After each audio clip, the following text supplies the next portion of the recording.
Verses that prove that not all of the Bible is the Word of God. Part 1. No right-thinking person can believe that these biblical verses have anything to do with God at all. Exodus 11:15 and 12:12. God said, "At midnight I will pass through Egypt, and will strike down every firstborn son, from the firstborn son of the Pharaoh to the firstborn son of the slave." Leviticus 19:20-21. God says, "If a man sleeps with a woman who is a slave girl, engaged to be married, but who hasn't been given her freedom yet, then if he kills a sheep, his sin will be forgiven." Leviticus 21:9. God says, "If a priest's daughter becomes a sex worker, she must be burned to death." Deuteronomy 21:18. If a man has a stubborn and a rebellious son, his parents are to take him to the men of the city, and they shall stone him to death. Leviticus 21:16.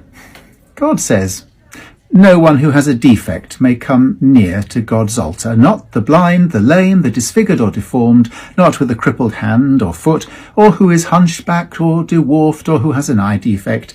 They must not go near or approach the altar and desecrate it." Leviticus 26:27.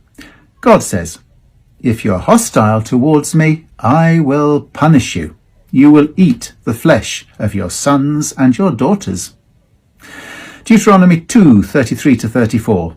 God delivered the king and his army to us, and we struck him down, and his army, and took all his towns, and completely destroyed them. Men, women, and children, we left no survivors. Deuteronomy 13:6-9. If your very own brother, or your son, or daughter, or the wife you love, or your closest friend says, "Let us go and worship other gods," then show them no pity. You must certainly put them to death, your hand being the first to stone them to death. Deuteronomy 21:18-21. When you in war take a beautiful woman prisoner, you can shave her head and take her as your wife.